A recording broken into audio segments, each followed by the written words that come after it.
அதிகாரி ரீசெண்டா என் கம்பெனி மேல போய்வதற்கு எந்த முகாந்திரம் இல்லாம அந்த சரத்துக்கு எதுவும் சம்பந்தம் இல்லை, சம்பந்தம் இல்லாத கேஸ் போட்டுருக்காங்க.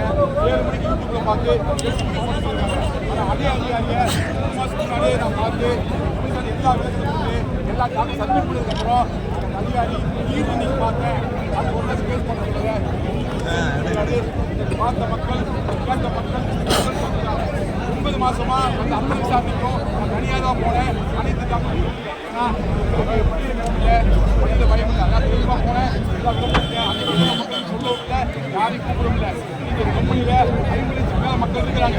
அன்னைக்கு நான் ஒரு ஆள் 30 பேர் இருந்தாங்க, யாருமே கூப்பிடல. 2 லட்சம் மக்கள் கிளம்பிருக்காங்க.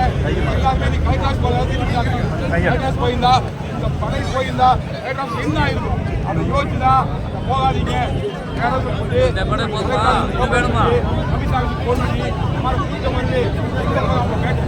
அப்படியே வெயிட் பண்ணேன், எந்த பதிலும் சொல்லவே இல்லை. அதுக்கப்புறமா சொல்லி கொடுத்தான் எடுத்துக்காம ஓரமாக கொடுத்தாங்க. வந்தவங்க இது உள்ளூர் மட்டும் இல்லை, தமிழ்நாடு மட்டும் இல்லை, ஆந்திராவிலிருந்து தெலுங்கானாவிலிருந்து இன்னைக்கு வந்து கர்நாடகாவிலிருந்து கேரளாவிலிருந்து பல இடங்கள் வந்துட்டாங்க. அவ்வளவு தூரம் மக்கள் தூரமா மக்கள் நம்பிக்கைப்படுத்த இன்னைக்கு ஒரு தமிழ் ஆரம்பிச்ச ஒரு தமிழ் நிறுவனத்துக்கு தெலுங்கானாவிலிருந்து தெலுங்கு மக்கள் வந்திருக்காங்கன்னா எவ்வளவு உண்மையாக மக்கள் வந்திருப்பாங்க. அவ்வளவு நட்பை கூட மக்களுக்கு சாப்பிட்டுருக்கோம். கோயம்புத்தூர் கூட பெரிய கப்பல் இருக்கு, 700 ஸ்டோருக்கு மேல இருக்கு. எல்லாமே வருகிற 5ஆம் தேதிக்குள்ள இன்னும் தமிழ்நாட்டில் பல இடங்களில் இன்னும் 8 இடங்களில் கப்பு வருது. இன்னும் எங்களுக்கு ஆஃபீஸ் இருக்கு, எல்லாமே ஆஃபீஸ் வரும்போது வளர்ச்சி கொடுக்காம கால் பொருட்களை கொஞ்சம் வளர்ச்சி எல்லாம் மக்கள் திரண்டுக்கிறாங்க. நான் வந்திருக்கேன், நியாயம் கேட்கறாங்க. வழக்கு சம்பந்தமான பொதுவாக்கு சம்பந்தமான புகாரை அதிகாரி வாங்கி கொடுத்துட்டா வாங்கியிருக்காங்க. என்னவோ பண்ண சொல்லியிருக்காங்க. அந்த நம்பிக்கையில அதை சொல்றோம். நன்றி, வணக்கம் சார். வணக்கம் சார். நன்றி சார். இது பண்ணி இல்லை, அது அவங்க கையை மறந்து லைட்டாக போகிறாங்க.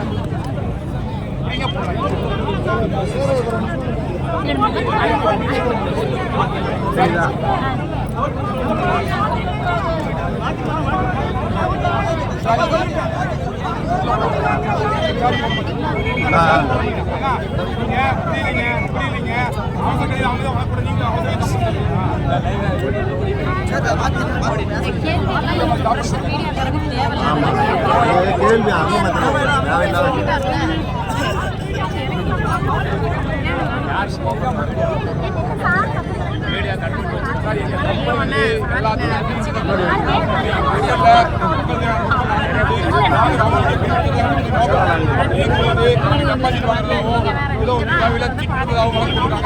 கேள்வி சம்பந்தமே இல்லை. அது போய்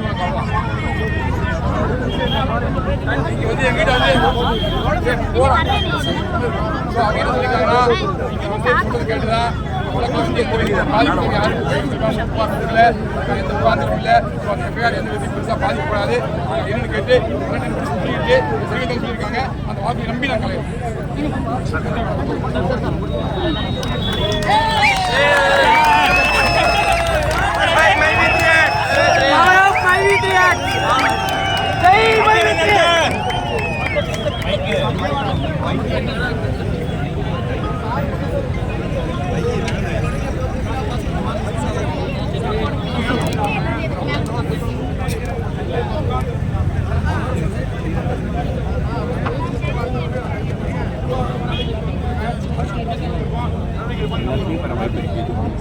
Last news 7 o'clock.